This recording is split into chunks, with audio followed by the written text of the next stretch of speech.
Good evening, everybody. Evan Lazar, Alex Barth, Patriots Beat podcast, live Q&A edition. We are going to take as many questions as we can today. As the title of the show tells you, rapid fire. We're going to go through as many players on the roster. That's the goal. So let's set the table here with how we're going to do this, Alex. I think the best way to do it, drop a name in the chat.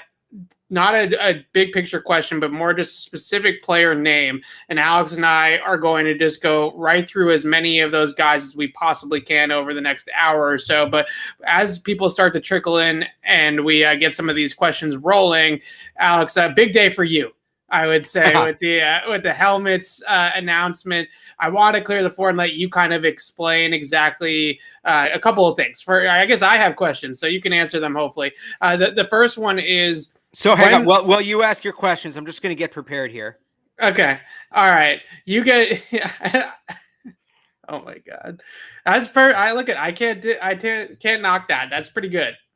That's pretty good.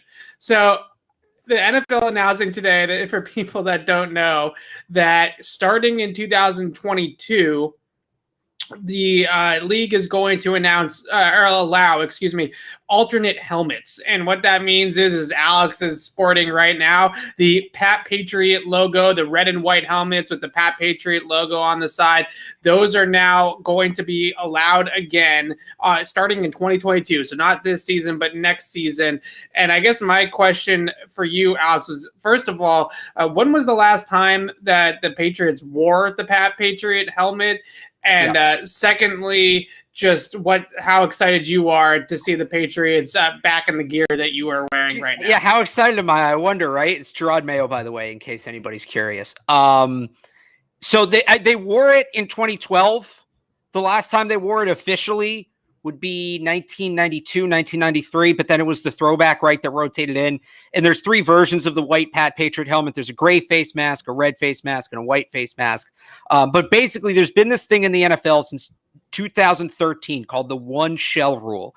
And what that meant was, because people say, oh, how could, the Packers had their throwbacks, the Steelers had kind of a throwback look, right? And how did they do that with the helmets? So the rule was the shell of the helmet, the main part of the helmet, you could only use one all season. You could change the stickers. You could change the face mask. It was supposed to be about player safety. The idea was that players are breaking helmets in, it could be dangerous. And they didn't have a lot of certain kind of helmets. Like Brady wore that old helmet. Remember the VSR4? Michael Bennett had that old school helmet. And there just weren't a ton of those helmets. And they were tough to get their hands on. It was expensive. And then, even the new versions teams got may have been made 10, 15 years ago. They weren't necessarily safe. So they didn't want to have to rotate through those. Now, a couple things have happened. Since then, it's been proven that rotating helmet shells doesn't really do anything for concussion numbers one way or the other.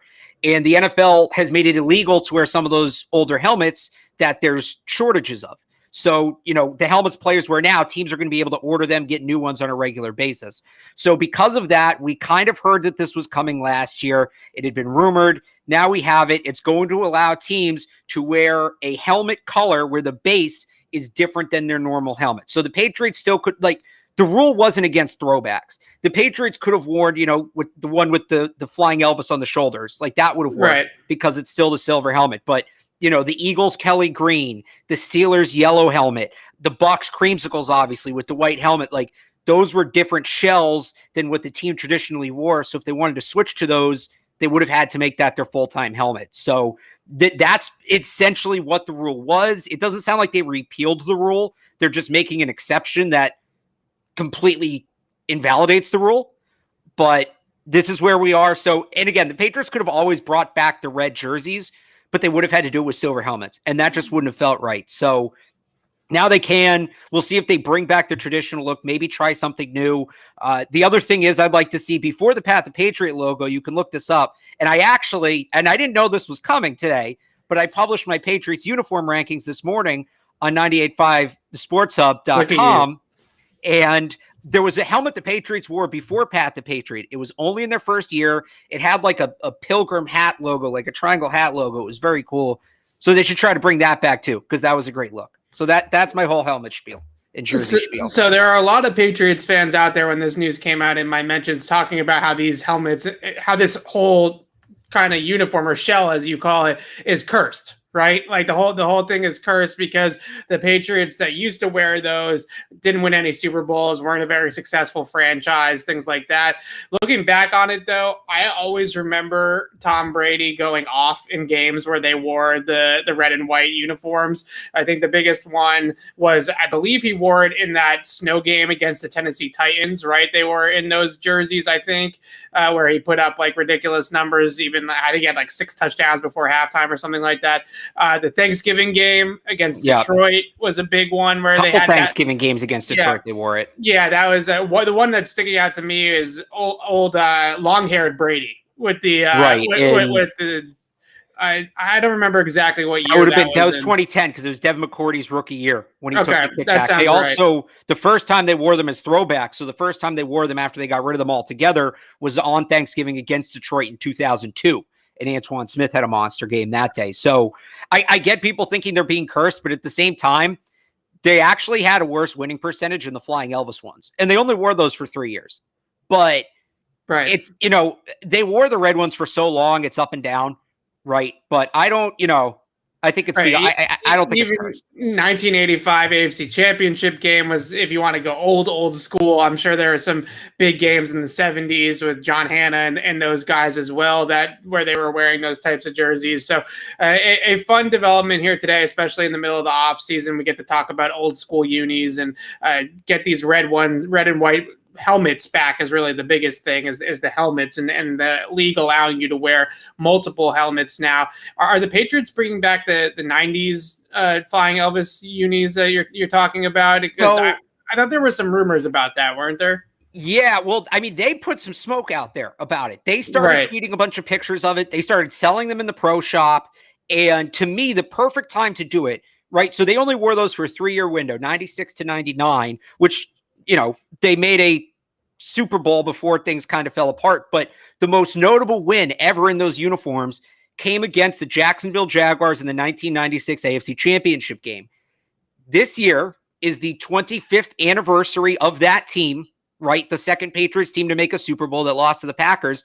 They also happen to be hosting the Jacksonville Jaguars. So it would be kind of perfect to honor that team. And I know, people have this weird thing in this market about honoring teams that didn't win a title in the 67 Red Sox and all that. But if you wanted to honor that team, and that was objectively a very important Patriots team, if that team doesn't go on that run, we might be talking about the St. Louis Stallions or maybe the Hartford Patriots or something. So even though they didn't win the title, that was a very important Patriots team. What better way to honor them? 25th anniversary, the same team they beat to reach the Super Bowl. If they were going to bring them back, this year would be the perfect time. That being said, I haven't heard anything about it. I don't know. I feel like we probably would have heard by now. So we continue to wait.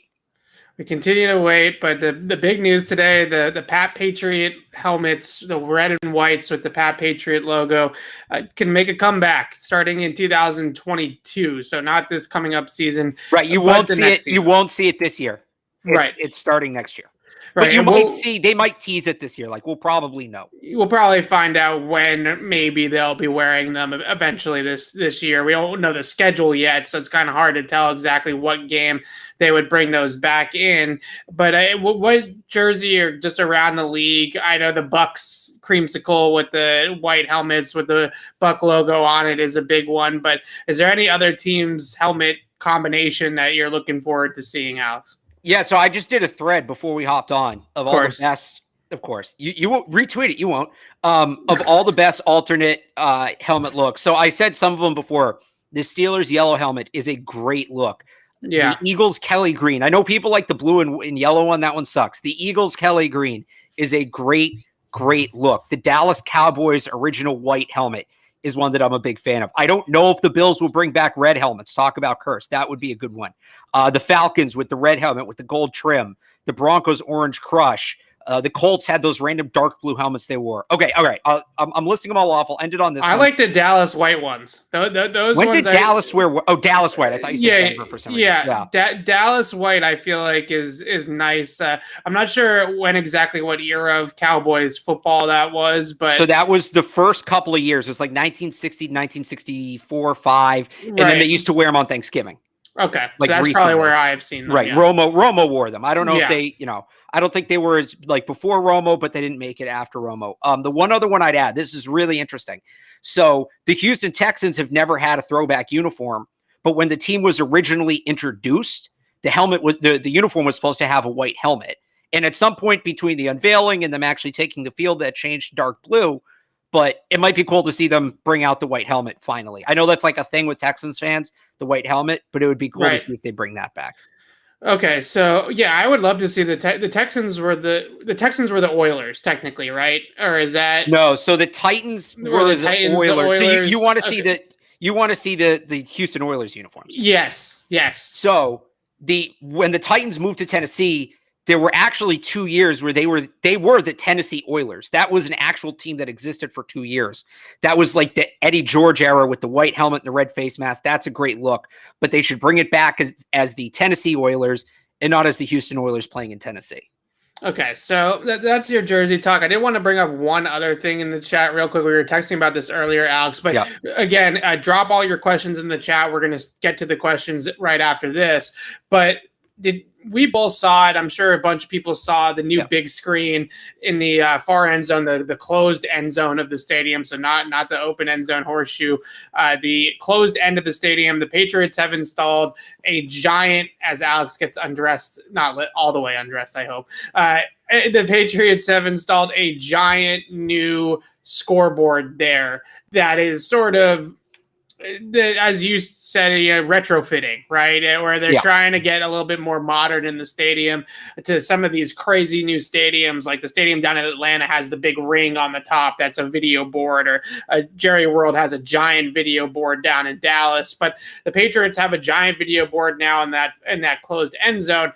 And to me, looking at the pictures, and we'll see it in person soon enough, and maybe it will look a little bit better in person. But seeing the pictures of it now, it looks like they just dropped in something that does not belong there. You know what I mean? Like, it's just like it looks very out of place being there.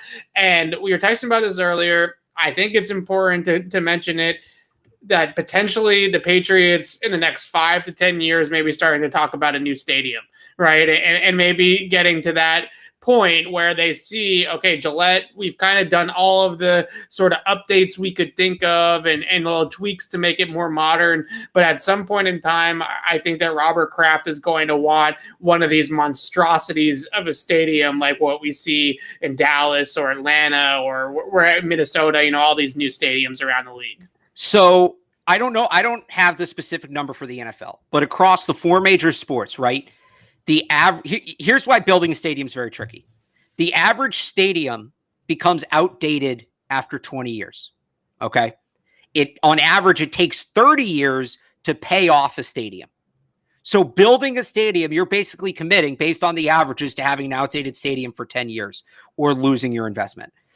There's a couple other things that factor in here that aren't in the Patriots' favor. One, Kraft privately finance a stadium entirely, which rules, right? Because it's kind of dumb the taxpayers have to pay for stadiums the way they do. And shout out to Robert Kraft for that, but it makes it more of an investment.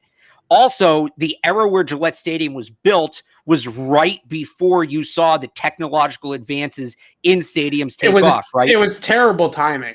Like it really was the last stadium built before this kind of era of mega stadiums with, Jerry's World, Mercedes in Atlanta, the Lucas Oil, right? You're seeing all these megas, even like San Francisco. It doesn't just have to be indoor ones. So Gillette Stadium's in a weird place where it's not as old as some of these other stadiums that need to go, but it also predates the modern technological era.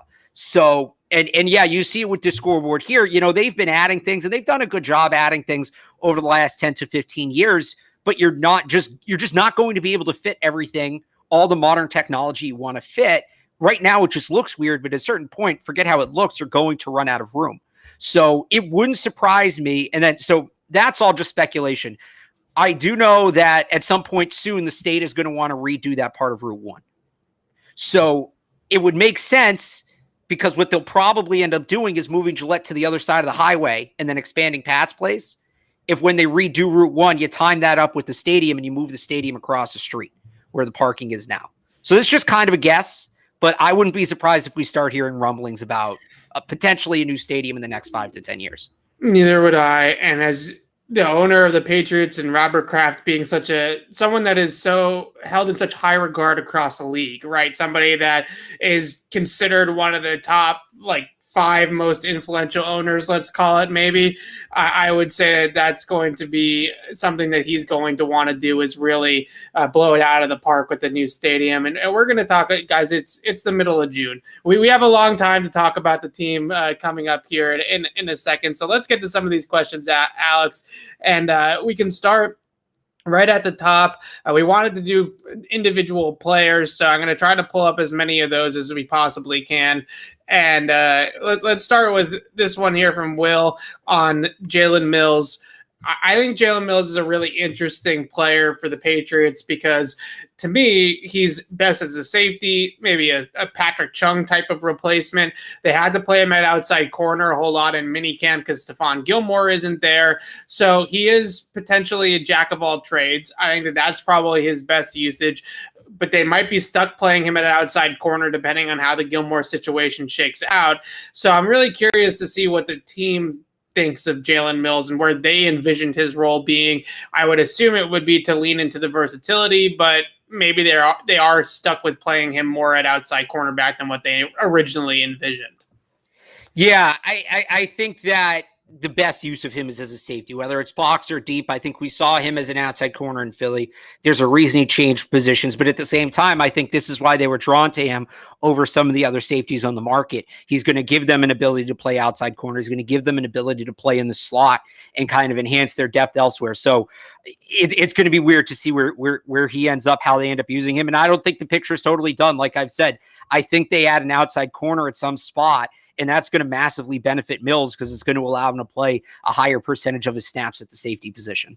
When I looked at the Mills signing, I at first I was kind of scratching my head because the Eagles, he really struggled for most of his Eagles career. But then when you kind of get into it a little bit more and you see his tape and you recognize the position switch and all these types of things, it seems to me like they kind of felt like they had maybe a little bit of a younger Jason McCourty, somebody that could wear a lot of different hats, that could play a lot of different positions, play inside, play outside, play a little bit on the back end, but have a little bit more experience as a pure safety and obviously be a little bit younger than Jason McCourty was. So I thought last year the Patriots wanted Jason McCourty to take more reps at safety, deep safety, kind of in that Deron Harmon role. And he did do that, but he wasn't a natural safety back there. You know, he's been playing corner for 10, 12 years or something like that since he got into the NFL. And Jalen Mills at least has a little bit more experience on the back end. He's younger. I think he has that potential to sort of be that. We're just going to put you where we need you that week. If we want to play too deep, we're going to put you back. If we want to play cover one man all game long, maybe you'll cover the tight end. Maybe you'll play in the box as a money backer like Adrian Phillips did last year a lot or something along those lines. So I think they saw a more versatile player in Jalen Mills, a younger player in Jalen Mills, but his snap percentage, I think, is going to resemble a lot of what Jason McCourty did for the Pats the last couple of years. Let's move on to one of the best rookies, I thought, other than Mac Jones, probably the best rookie player at minicamp. I think I would say maybe even better than Mac Jones at times. Christian Barmore was really, really good in minicamp. Now, granted, there's no pads. We do all these caveats every time we bring up minicamp. But right. What's the role and what do you kind of envision seeing for Barmore this season? Because I think a lot of us sort of pegged him for that early career Adam Butler role where he's playing maybe 25-30% of the snaps as a passing down situational type of interior rusher. But the way that I saw it at minicamp, and if that progresses into training camp, I think he's going to be one of the most talented D linemen that they have. And if he can mentally handle all of it, I'm not saying he can't, but it's just for every rookie, if he can mentally handle a bigger role, I think he's going to be tough to keep off the field. Yeah, absolutely. I mean, I think there's a lot to be excited about. And, you know, I bring this up all the time to the point where people get annoyed with me. They don't like to play rookies. They like experience. But the thing with Christian Barmore is he's just such a perfect fit for a role that they need to fill in Adam Butler's old role. And I don't think that's where he spends his whole career. But as a rookie, I just think he's the best fit on the roster for that role. It's an important role, and he can grow it, you know, during the year, over the next couple of years where he's just going to be on the field more and more. I'm really, really excited about Christian Barmore. I think Patriots fans should be excited about Christian Barmore. Yeah, he's someone that I feel like is going to almost demand a bigger role, right? And you look at some of these other guys on the roster, I don't think any one of those guys has sort of the athletic upside and explosive upside that Christian Barmore has. So I'm really fascinated to see how much he ends up actually being able to play, because he's someone that I think can play a whole lot early on, just because of some of the things that they get out of him that they don't really necessarily get out of other players. You know, you put Henry Anderson's a nice veteran player, but is he going to give you sort of the splash play ability or the tackles for loss and sack production that a guy like Christian Barmore can? You know, certainly not. So I think that's going to be a really fascinating situation there. We talked a lot about Stephon Gilmore last week, Alex, but I guess, or on Tuesday, excuse me. But if you have any updated thoughts on Gilmore, there's a bunch of Gilmore questions here in the chat. I think we're both pretty much the same as we were, but any updated thoughts or evolving takes on the Stephon Gilmore situation? Yeah, nothing new. He just, they need him back. They're a completely different team with him. They're not a contender without him. They got to figure out a way to get him back. So let's answer the question then. So paying Gilmore or trading him away, which one do you think is the better? Unless you're going to trade him for like a young corner who can step in right away and partner with JC Jackson, right? If, the Saints, this would never happen. If the Saints want to get out from Marshawn Lattimore's contract, right? And he's got, I think, 2 years left. Gilmore has 1. You essentially do what the Celtics did with Kemba Walker and Al Horford. That would be the only scenario where I would trade Gilmore. I don't, it's not realistic. It's not going to happen. You need him on the team. Pay him. All right. I agree with you as well. I would pay him. We would pay him. I don't know if the Patriots will end up paying him, but I do think there's a better chance that they pay him than not. And I think that might surprise some people. But the way that Bill Belichick has built team this year, the way that he seems to want to continue to build this team, I think that they are moving in a little bit of a different direction where they do recognize, okay, we're not going to have an MVP caliber Hall of Fame GOAT quarterback. Right. We're not necessarily, right. Mac might be good, but we're not necessarily going to have that. So we are going to have to make sure the rest of the roster is in good shape. And I think that getting rid of a guy as talented as Gilmore is something that's sort of moving in the opposite direction. All right. Here's the chat's talking a lot about Josh Uche versus Chase Winovich. So I guess we can weigh on this one. Who do you want to keep and who do you ditch? If you have to. Obviously, you don't have to. But so, if you had to, who are you picking out of these two guys? This is weird. I don't know that one impacts the other in terms of the roster. I mean, maybe. I guess I could see how you would get there, but they play somewhat different roles. I mean, Uche's been the better player through the spring. So, he's the hot hand right now. I'd stick with him. But, is there another player I can cut? I'd like to keep both of these guys. I think both of these guys have upside. I think both of these guys play an important role. Is there like maybe a veteran who maybe slightly better right now, but doesn't quite have the ceiling, doesn't quite have the contract control that these guys do? It shouldn't be one or the other with these guys. If you're a Patriots fan, you should want the team to keep both of them. They're both good players. Yeah, I definitely see Uche as someone that plays a little bit more of an off the line of scrimmage type of role than Chase Winovich, but I am fascinated to see, because we didn't see Winovich at minicamp. We saw him a little bit at OTAs. It didn't look necessarily that different in terms of size. Mike Reese had that report that he was going to gain a couple, maybe 10 pounds or so to try to bulk up a little bit more to set the edge. I'm interested to see if Winovich evolves or adapts to the Patriots way of things, or if he continues to play the way that he's sort of played his entire football career, I'm sure, even probably going back to high school.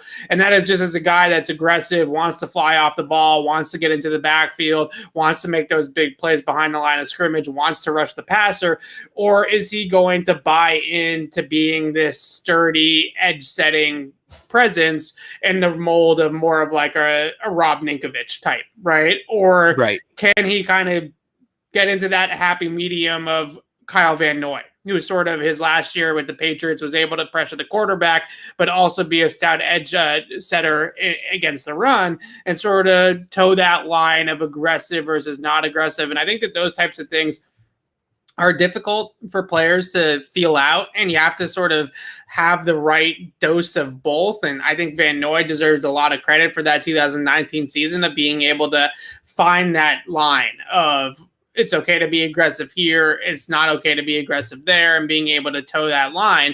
And that's, I think, what Winovich is going to have to do if he wants to stick here long term beyond his rookie contract and so on and so forth.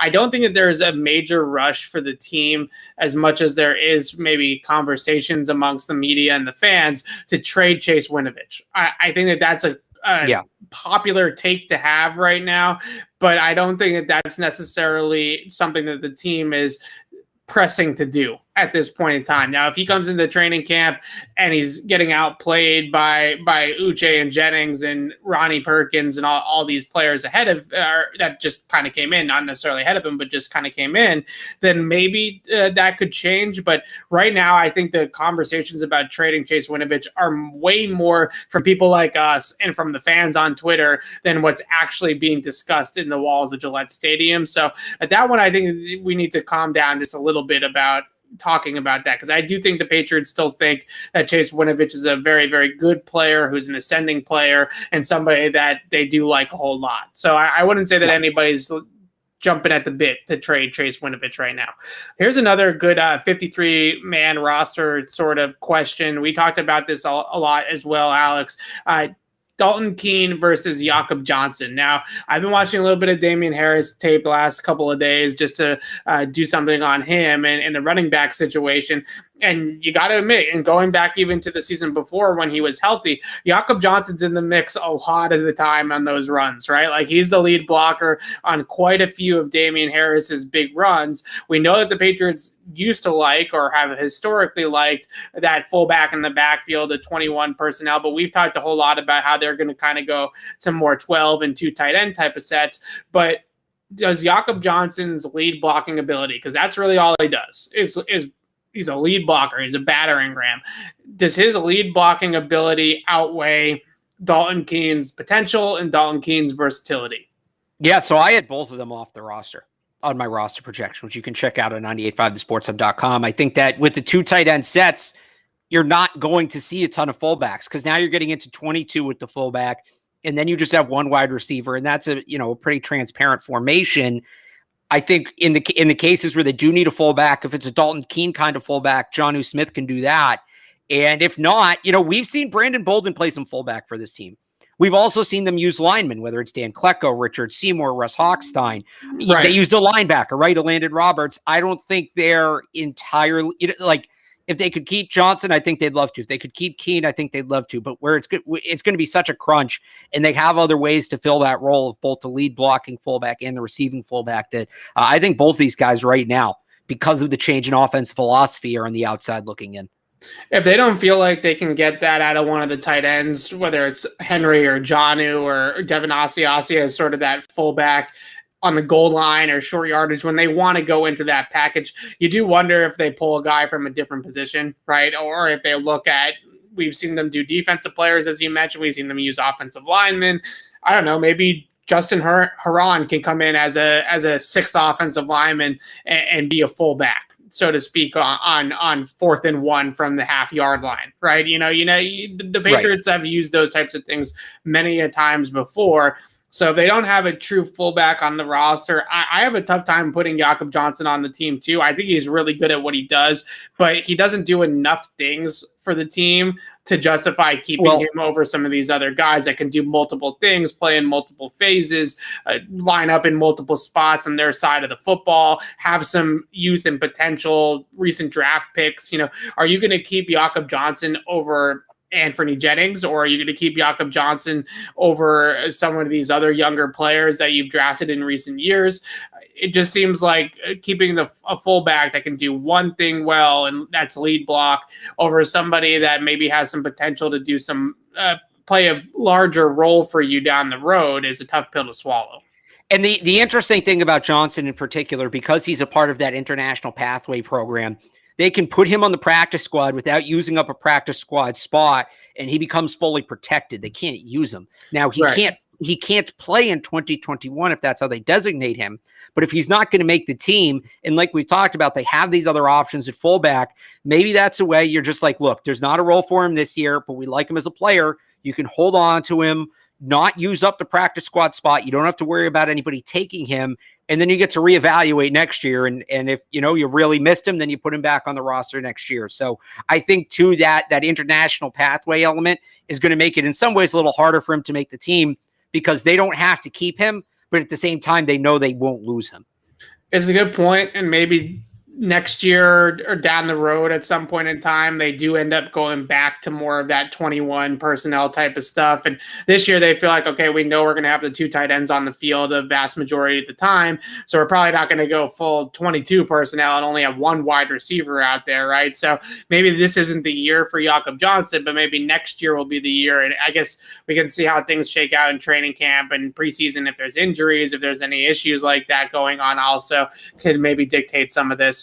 Let's talk about Isaiah Zuber. I think Isaiah Zuber is one of the more fun players to discuss on this team going into training camp. It's one of the more fun players to watch. He is a fast, speedy guy, and that is something that they don't necessarily have outside of a guy like Isaiah Zuber and Nelson Aguilar. So what's Zuber's potential? And also, what are his odds of making the 53? I feel like there's a very, very good chance that all of our training camp notebooks, all of our preseason takeaways have a lot more highlights next to Isaiah Zuber's name than N'Keal Harry's name. And that's going to be a really gut check type of decision by Bill Belichick of, do you trade or do you cut the first round pick in favor of a guy like Zuber? So with Isaiah Zuber, right, I have him on right now. And a lot's going to change between now and when the decisions have to be made, but I have him on right now. And I think the difference is when you look at that back end of the wide receiver depth chart, right? Because you're talking about the 4th or 5th wide receiver. Aguilar, Bourne, and Myers are going to get 70-75% of your wide receiver snaps total. So you're talking about, 10, 12 plays a game. And then where does Gunner factor in? Because Gunner is going to make the team if he plays more as a wide receiver. Now you're talking about maybe 5 or 6 snaps a game for this guy, right?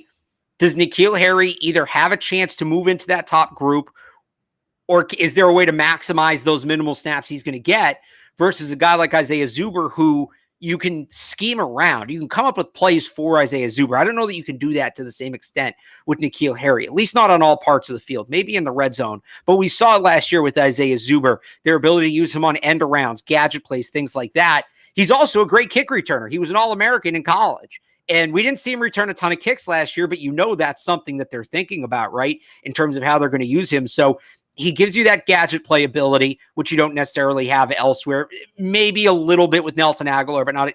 So here's the thing about Isaiah Zuber. You mentioned his speed. I don't think you want Nelson Aguilar doing that, right? That too, yeah. Right. But with Isaiah Zuber, he's not just fast, he's quick. He can move laterally. He can move in small spaces. He can get around people. So he's going to give you that, that gadget play ability. He's going to give you special teams ability. I don't know that you have either of those things with N'Keal Harry. So when it comes to that last wide receiver spot in a guy who's probably not going to contribute much offensively in the traditional sense, you look at versatility, and it's Isaiah Zuber. Now, I'm not saying the spot's his, to be granted. It's not just N'Keal Harry he's dealing with. Devin Ross had a really strong camp last year and might have made the team if he had some preseason games. Christian Wilkerson is a guy that some people on the beat, I wasn't at camp last year, so I didn't get to see he's got a fan club. He's got a fun, look, Doug Kyde's a big Christian Wilkerson guy. I trust Doug Kyde. Doug knows what he's talking about. So not that, you don't or I don't, but, if Doug sees something, I'm going to look a little closer. So, it's going to be a close run there at the end, but I think Isaiah Zuber has a unique skill set that the Patriots are really going to like. We'll see what happens when there's a lot more contact on these routes, but the speed, definitely, you felt it in minicamp. Like, the corners had a tough time keeping up with Isaiah Zuber in minicamp at times. He got a big deep post route from Brian Hoyer where he just kind of split the defense and ran right through everybody. I think he's got real NFL speed. And you mentioned the gadget play stuff, and I think that's such a key element to the offense that I want to see Josh McDaniels incorporate more and more. They did it a lot in 2018 with Brady, but the run game advantages that you have from motioning players before the snap, whether it's Cam or Mac Jones under center, it really doesn't matter. Just the way that it affects the defense, because it's eye candy, right? You run that player across, everybody on the defense thinks that the ball's going with that player, right? And nowadays there's so much ghost motion and fake motion that you run that player across or on an end around or something like that, and it's almost always going to pull somebody out of their gap. And that's exactly what you want to do. You just want to have that influence on the defense to move everybody over, to shift everybody over, or one guy has to go with that player and it moves a player out of a gap or something like that. The other thing is, and look, he's not Devontae Smith, he's not Jalen Waddle, but Mac Jones, a big part of that offense at Alabama was throwing to those motion receivers, right? They would motion the receiver around. Sarkisian loves a boomerang motion where he comes in motion and then he bounces back out to the same side that he was coming from. Things like that were a huge part of Alabama's offense, and Mac Jones was able to make really quick decisions on RPO schemes to be able to decide, okay, we got the numbers on the outside, we don't have the numbers, we have the advantage in the inside, whatever, and handing the ball off versus throwing it out to that player.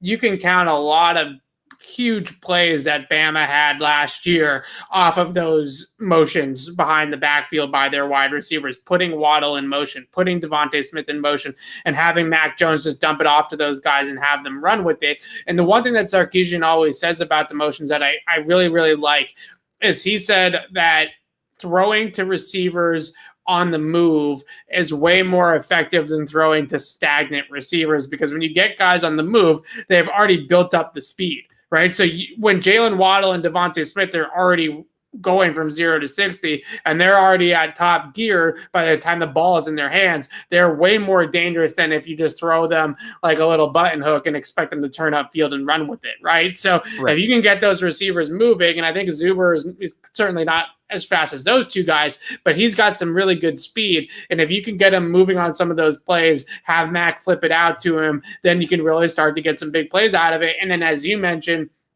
the special teams value too, having a true kick returner, right? Last year, that was a little bit of an issue. I think it's kind of been an issue since Cordell Patterson left, right? They haven't really had a guy back there on kick returns that was a huge impact. Right, Gunner had a great season on punt returns, but not so much on kick returns.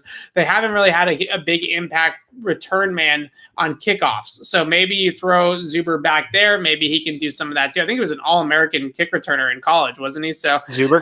Yeah. I've only said that like every show for the last 5 shows, but yeah. There we go. So I had him off my initial 53 or my most recent 53-man roster projection, but I could easily talk myself into changing that, and I almost want to change it at this point because it feels like he brings a whole lot to the team that they don't necessarily have unless you want Nelson Aguilar running jet motion and stuff like that, which I think there might be better usages of Nelson Aguilar within the bigger picture of the scheme.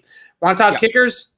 Should we talk kickers? Let's do it. We're already kind of on special teams. Yeah, so Quinn Nordin versus Nick Folk. So real quick, shout out to Bob Sosi. I found Nordin the Machine. Nordin the Machine. Does Nordin the Machine have a chance to unseat Nick Folk? Because Nick Folk was absolute nails for the Patriots last year. And it's kind of hard to – I think Nordin is a great practice squad guy this year. Continue to allow him to develop consistency and accuracy. And maybe he's the longer term solution, but I don't know. I have a tough time saying that Nick Folk isn't going to be the kicker for the Pats. Yeah, it's tough because kickers are so hard to find. And if they really believe Nordin's the guy, even if he might not be better than Folk this year, if they believe he's the guy long term, you still probably make that switch. That being said, I like what Nordin has, and Bob Sosi did a write-up on him, and it kind of explains what his issues were in college. It makes sense to think he can improve. He was a 74% kicker in college. That's not good enough for the NFL, but he's got a long way to go. This might be a thing where we may not see him. They may not use him in preseason games. He may not kick a ton at open training camp practices, and they're going to do everything they can to get him on the practice squad because I think his upside is tremendous, but there's work to do. if it really comes down to it and they feel like he is the guy and they know it's now or never, I could see them making the switch. But I think they'd like to get him on the practice squad for a year and really work on his game before. So I'm still leaning Folk. I think Folk's relatively safe. Is he a lock? I wouldn't quite go that far. But I think they'd like to get Nordin another year. I agree with everything that you just said. If they really were set on finding the next guy, they would have drafted Evan McPherson. Yeah, I just sort of feel like Nick Folk. Bill Belichick talked about how good Nick Folk was last year, multiple times. Career year last year, he was excellent. Huge year, and Belichick always talks about with kickers, you don't want to have to think about it, right? You don't want to worry about it. You don't want the kicker to be the thing that keeps you up at night the night before a game, or when it comes down to it and you're down by less than a field goal and you have to decide whether or not to kick the ball or keep the offense on the field. You always just want an automatic kick. Right? Like you don't want to hesitate. Right. You don't want to have any doubts. And I feel like Nick Folk definitely presents that to the Patriots, certainly based off of last year and just significantly more than what Quinn Nordin would at this point. Right. So here's the other interesting thing about Nordin. The Patriots have seemingly always preferred accuracy to power when it comes to kickers. And it goes to what you just said, right? They want a guy who's automatic from 40 in more so than a guy who's maybe, you got to think about it 80% from 50 in, right? They want that guy that they know he's going to hit the kicks that they ask him to hit. That's Nick Folk. Doesn't have the biggest leg, although he's surprised with his range last year at times. He hit some kicks that I didn't expect him to hit. I don't know that a lot of people expected him to hit, but Nordin's the big leg that it's going to be a bit of a wild card whenever you ask him to kick, no matter the range. So they've always preferred that accurate kicker who maybe can't go as far out. If they switch to Nordin, that's a full-on change in philosophy at the position, which is not something you see often from the Patriots. Yeah, I agree. Then again, the last time they had a massive philosophy change in a position, they'd always had left-footed punters, and then they brought in Jake Bailey. So he's an all-pro. You never know. Quinn Nordin, he's got a boot. Right? He's got a huge leg. That's for sure. All right, let's talk running backs. I mentioned I was doing some film How much is this killing you right now? We talked about uniforms at the beginning, and then we just did kickers, and now we're doing running backs. Are you going to be okay? It must be June 24th, right? like it must be June 24th. Let's talk about the Sony Michel situation. So I looked this up earlier today because I wanted to write about Damian Harris, who I think is the best running back. But I shouldn't say best running back, best ball carrier on the roster, right? Best early down back, best ball carrier on the roster. Now, looking back at it, the Patriots have always had some semblance of a timeshare at the running back position. So the guy that got the highest percentage of carries in a single season under Bill Belichick was all the way back in 2004. Corey Dillon had 65% of the carries. I think it was. I have the spreadsheet around here somewhere, but 65% of the carries in 2004. That means that 45% of the carries still went to somebody, or 35, still went to somebody else. So what's the highest besides him? Because Dillon is far and away the best running back they've had. So Dillon was at 65%. Antoine Smith in 2001, I think, was at 62 or 63%. Okay. And LeGarrette Blount was at 62% in 2016. So those three guys were the only guys over 60. I looked up some other guys that were up there were like Sony, obviously, in 2019, Ben Jarvis Green Ellis in 2010. Lawrence Maroney in 2007 were some of the other big numbers that were on that list. But it was Corey Dillon, Antoine Smith, LeGarrette Blount were the three guys over 60%. And again, that means that somebody else was carrying the football 35 to 40% of the time, even with a running back as good as Corey Dillon on the roster. So even though I think Damian Harris is better than Sony Michel in a vacuum, it still feels like the Patriots, unless they believe so much in Ramondre Stevenson, and that's really kind of the wild card here, is what ends up how much can Stevenson contribute as a rookie. Somebody else is going to be in that backfield. It's not going to just be Damian Harris getting every single carry. Somebody else is going to have some opportunity there, whether it's a guy like Sony or a guy like Ramondre Stevenson. So which one, I guess, is the question is really, is it's Sony versus Ramondre Stevenson at this point? Yeah, I still just don't know. Again, you talk about the snap counts with the rookie running backs outside of first-round picks, right? James White had 14 touches as a rookie. They just, I think the most for non-first round pick is Stephen Ridley, had 99, but that was, there were a run of injuries that year. That wasn't planned. So yeah, Ridley was another one that was up on that made the chart. He was right. I think it was 2012, Stephen Ridley's big carry season. So it's, I still don't totally know with Stevenson until I see it. I'm going to have to be convinced because everything about the Patriots history tells us that he's not going to play. Their history under Belichick tells us he's not going to play a ton this year. Yeah, especially given the fact, look, first round running backs other than Ridley, who is really the only exception, first round running backs are the only guys that usually play as rookies. Everybody that's drafted after that for the Patriots usually sits. And I just feel like the Patriots are always going to have two guys that they trust in that early down back role. And as much as maybe Sony Michel could end up being expendable in some capacity if Ramondre Stevenson is ready to take on some sort of a role, it definitely feels to me like Sony Michel is going to be on this team. Yeah, I think they'd have to get, unless they sign somebody, right? We've talked about this. There's agents out there I still like, Duke Johnson. Todd Gurley, if you want to kick the tires there, I don't think would be the worst idea if this is the route you want to go. Then Sony Michel maybe becomes expendable. But yeah, as it stands right now, I just don't see it.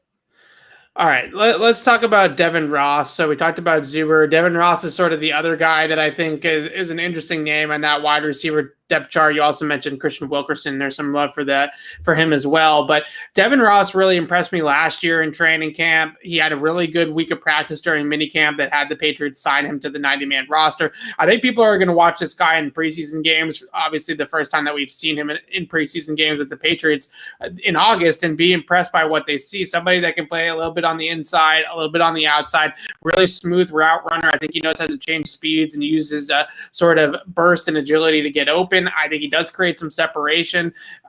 He's an interesting player, and I think if the Patriots end up cutting him and he has a big preseason, like I would think he might, especially if he's playing in the third and fourth quarter of some of these preseason games, going up against some backup corners, I think some team's going to claim him, honestly, if they do cut him outright and go that direction. Now, I don't know if there's a spot for him. I think Zuber is definitely more versatile, definitely faster, brings that special teams value on kick returns that Devin Ross doesn't. But Devin Ross is going to be a player that I would say is going to be one of those kind of summer standouts, right? A training camp standout. Right. So Devin Ross is a guy who, to me, is in competition in some ways with Gunnar Olszewski, and not necessarily for a spot on the roster, right? Gunnar's going to make the roster, but Gunnar's role right now offensively is kind of that second slot receiver to lessen the load on Jacoby Myers or Bourne or whoever they use there, whoever doesn't get kicked outside. So if Gunnar shows enough that he can do that role and, they don't really need a plan C there, then it's going to be very hard for Devin Ross to make the roster and they go to a guy like Isaiah Zuber. Now, if Gunnar struggles in camp and maybe they look at it and say, okay, he's really only going to be able to return punts, we need another secondary slot receiver, then to me that opens the door. I mean, maybe Isaiah Zuber gets on that way too, but he's a bit more Devin Ross at this point is a bit more polished. So that to me is Devin Ross's path to the roster is if Gunnar doesn't take the strides we're expecting him to take and they're not comfortable, with their slot receiver position, Devin Ross, the one thing about him, he's very refined. He's very technique driven. He maybe doesn't have that explosiveness, but he's not going to make a ton of mistakes. They like guys like that. So that to me is how he gets on the roster. Yeah, I can't really think. I was trying to think while you're talking of like a comparison to another Patriot player because no one's seen Devin Ross. That's the thing, right? Like, no fans have been able to go to training camp since he's been in a Patriot uniform. There's no preseason games with him in a Patriot uniform. So he's somebody that's completely hidden right now from the general public. I can think of a great comparison, but I'll think about that one. Maybe we'll Stidham last year, maybe a little bit. Yeah. I'm just trying to think of a wide receiver that he plays like, so that people can understand like kind of his playing style. But this other wide receiver too, Trey Nixon, I think is someone that really didn't do anything of note in minicamp. And sometimes I think we get caught up in players that flash in terms of catches and things like that we can kind of sink our teeth into and say, hey, this is what this player did today. he had one catch, I believe, on Wednesday, the last day of minicamp, but a very quiet minicamp for the most part for Trey Nixon, which is totally understandable for a receiver in the Patriot offense, a rookie that was drafted in the 7th round, not exactly lighting the world on fire in minicamp is pretty explainable. Right. But right. Are you still on the Trey Nixon train? I mean, Ernie Adams did draft him, right? So he had to have something that Ernie liked. So I look at Trey Nixon, how I look at Quinn Nordine, kind of what I explained before. I think he's a guy that with a year of work has a chance to be a really, really valuable player and a really, really good player. I just, do you want to put him on the roster this year just to round him out? And how much can he really contribute as a rookie? That becomes the question. I think he's, potentially a Foxborough flu guy. If they end up using their protected practice squad spots this year, which they didn't use last year, maybe that's where he fits in. I think he can make the team. If they want, another speedster, because Nelson Aguilar is going to be the true number one. If they want, a Damiere Byrd replacement, a guy who's just going to run down the field and force the defense to leave a safety back, then I think Nixon's probably the best guy on the roster right now for that role. It's just with such a roster crunch, is there room for that guy? I still really like the pick. I still think Nixon's going to be a good player in the NFL. I just think he's got some work to do, and I don't know if they have room on the roster right now for a guy who needs that kind of work. But if they get him to the practice squad, I think that's fantastic, because I'll tell you this, if he gets on the practice squad and he sits there, I'm going to come back next year, banging the table for Trey Nixon to be a major part of the Patriots offense. Yeah, so another popular cut out of that running back group is Brandon Bolden, and I don't know. The Patriots went down this road once before. A couple of years ago, they cut Brandon Bolden. The Miami Dolphins ended up claiming him on waivers, or maybe no, he doesn't go through waivers because he's a vested veteran. So I think they ended up just signing him, right? They ended up giving him a contract and signing him, and he didn't re-sign with the Patriots because everybody assumes they're going to cut Brandon Bolden. They're going to play somebody on injured reserve after the 53 cut down so they can bring him back in the season if they want, and then they're going to re-sign Brandon Bolden. That's always the assumption, but they've tried that once before and lost Brandon Bolden. So I don't know. I feel like the Patriots really value what Brandon Bolden brings, and this kind of goes back to Ramondre Stevenson a little bit as well, is Stevenson has special teams experience at Oklahoma. He's got some pass catching experience at Oklahoma. He's a similar body type to Brandon Bolden. So maybe he's eventually takes on some of Bolden's responsibilities to knock Bolden off the roster in 2022. Are the Patriots ready to move on from Brandon Bolden in 2021 is the question. No, because of, what we kind of talked about before. I think they're going to value him as a running back this year. With the injury history that Sony Michel has had, that Damian Harris has had, and those guys are good players, but, if those two guys go down, do you want your top two backs, early down backs, James White, we're counting as a pass catching back here. Do you want your top two backs to be Ramondre Stevenson and JJ Taylor? I don't know that they'd be comfortable with that. I don't know that I think that's the best route to go. I'm not saying you're going to give Brandon Bolden the ball 200 times this year, but I think there's going to be times where having him as a running option is valuable. The guy who's replacing him on special teams isn't necessarily doing that, right? You're giving his role to Cody Davis. Okay, you're not lining Cody Davis up in the backfield and handing him the ball. So, as weird as it sounds, Brandon Bolden, who is, outside of Matthew Slater, the special teams ace for the Patriots, I have him on the roster because of what he can do as a running back, not as a coverage player. So that's where I'm at with Brandon Bolden. You also have to remember that Rex Burkhead was a giant contributor on special teams as well for his entire not just special teams, offense too. Bolden could be the Rex Burkhead replacement. I think that there's a chance that happens. Yeah, he gets that old. I don't know if he'll play as much on offense as Burkhead did, but the Patriots often talk about how replacing guys on special teams is about body types, right? Like having a guy that is about the same size, roughly, about the same speed, and filling that guy into that role. And you lose two running back body types in Bolden, assuming you cut Bolden, and then Rex Burkhead, who's obviously in Houston, then you're really replacing a lot of that out of this backfield group. Now, maybe Ramondre Stevenson factors in there a little bit. Maybe Damian Harris or Sony Michel can learn some special teams things. But those guys, especially Damian Harris and Sony Michel, you want them to be fresh and ready to play on offense, right? You don't want them out there covering kicks, 4 or 5 different special teams units and then burning them out for offense. So I think it's really interesting to see sort of how they replace guys on special teams. You mentioned Cody Davis. Maybe he can fill the shoes of one of those guys, but you still, if you cut Bolden, then you're losing Bolden snaps on special teams that you sort of project, and you already have lost Rex Burkhead's special team snaps from last year. So there's a lot to replace there in the kicking game with two guys that have a lot of experience in the NFL and in the kicking game, and you're probably going to have to turn that over to younger players, and maybe the Patriots aren't ready quite yet to do that is sort of my take on it. We haven't talked a whole lot about Matt Judon because I feel like there's what's there to say about Matt Judon. Good player. Good football player. They paid him a crap ton of money. He's obviously going to be on the team. But I am excited to see him, how exactly they're going to use him on defense. Now, you're obviously going to use him on the edge, but Baltimore did a lot of different things with their edge defenders, and I think that was what sort of attracted the Patriots to Matt Judon. Is he rushed the passer. He rushed the passer within the framework of the scheme, right? Stunts, blitzes, amoeba fronts, things like that.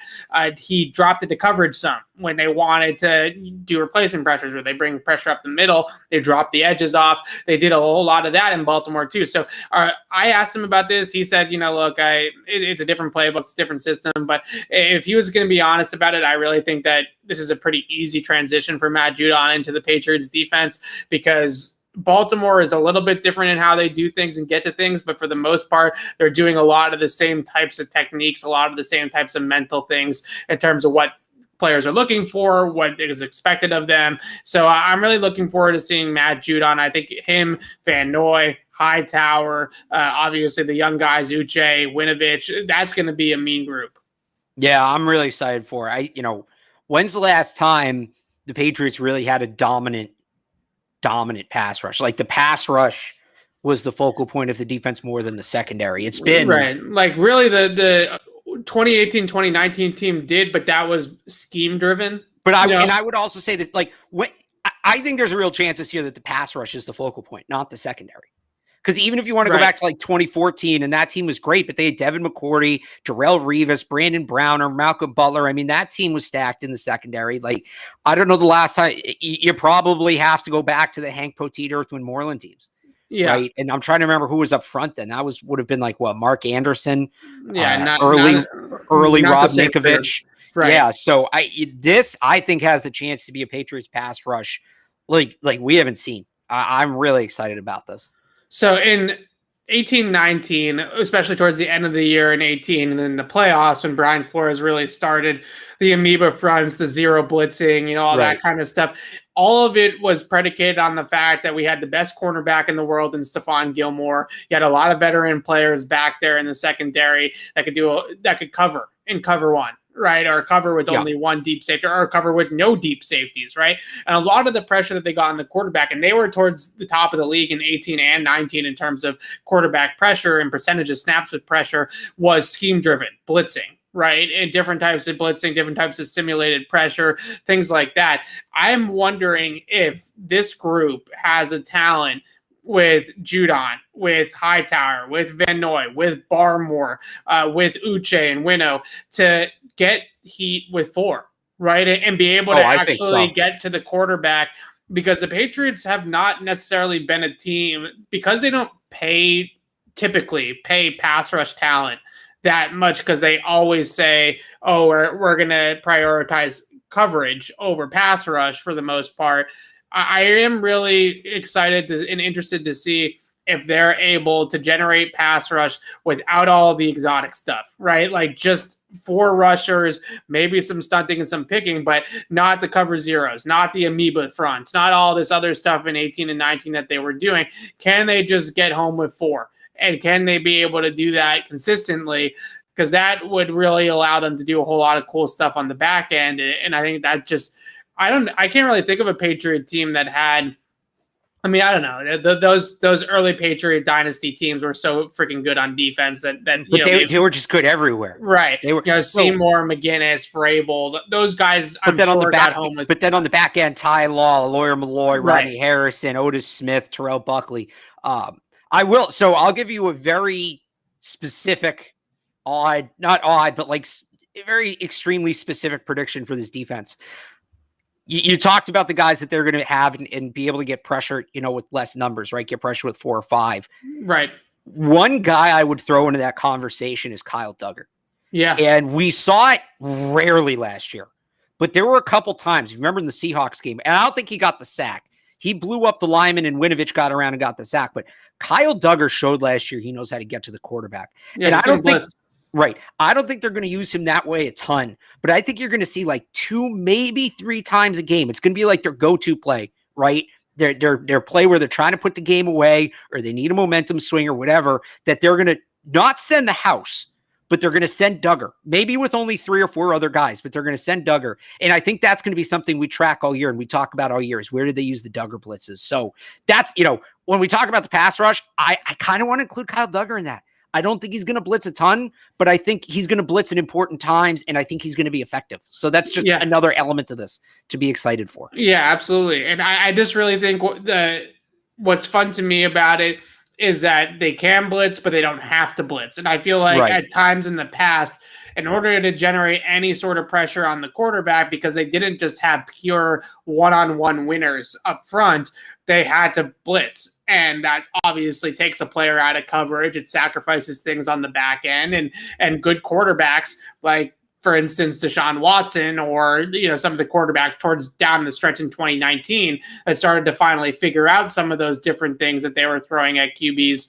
They really got burned by it, right? By having to commit too many guys to the rush. So hopefully the Patriots, I can't really think of a Patriot team other than those early dynasty teams, which are just, stacked on all 3 levels, as you said, that were able to generate pressure without some sort of help from Bill. Yeah, that's what I'm going to call it, right? Help from Bill.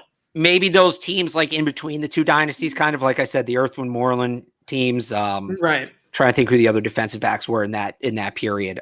Like the pre-Talib teams, the era between Asante Samuel and Aqib Talib. But the thing is, those teams didn't have the secondary that this team does. So. Yeah. Exactly. All right. Do you want to do a Ime Udoka moment here, or a Boston sports moment here before we sign off? Yeah, we need to. Ime Udoka.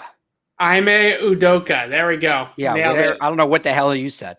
Listen, I'm not good with names. You throw one like that at me, it's that reminds me, terrible. I see it in the comments all the time, and I think people have wanted me to point it out. Who is the top wide receiver the Patriots signed in free agency? Nelson Aguilar. You're putting a U in there. I like the U. I think it sounds okay, but better. That's not how you say his name. I'm just kidding. Okay, Evan Lazar. Because I've had so many people tell me different pronunciations for Nelson Aguilar's name. Like, I've heard Aguilar, I've heard Aguilar, I've heard, like, everybody has a different, like, everyone gets on me for a different reason. Well, right. So I'm just going to start calling him Nelson, or Nelly, as they were calling him out there at practice and minicamp, because I give up trying to be right about this. I'll just say Aguilar is how he says it. Aguilar. Aguilar. All right. Yeah, no U. I don't know where the U was coming from. But talk to people. I'm just trying to help you out. I know I'm kind of being an a-hole about it, but I'm really trying to help you out. Ime Udoka, definitely good hire. I think, it sounds like they gave Jason Tatum, Jaylen Brown, Marcus Smart a tremendous amount of say in the hire. And that's your core, right? Jason Tatum, Jaylen Brown are your stars. Marcus Smart's a powerful voice in the locker room. He's your longest tenured player. At the end of the day, those guys being happy means a ton. And if that means they get to pick the coach, I think that's totally worth it. That's not to say, they just picked Udoka out of nowhere. He's a Popovich disciple, which I love. I think, when you talk about coaching trees, and I went through the Popovich coaching tree on 98.5thesportshub.com. It's kind of a mixed bag, but, I like that he's been in that environment. He's won a title. I like that he's a former player. He's been an assistant for years. Everybody was all hot and bothered about Chauncey Billups. I never really got that one because he'd only been an assistant coach for 1 year compared to some of these other guys who had more experience on a bench. Udoka is one of those guys. I think he started as an assistant, I want to say in like 2011, 12, somewhere around there. So, he's been around for a while. San Antonio, Philly, Brooklyn now obviously is where he's coming from. So good hire, defensive minded coach, all of that. So far, I'm excited. They haven't given me any reason to throw my hands up and say, oh, this offseason blows.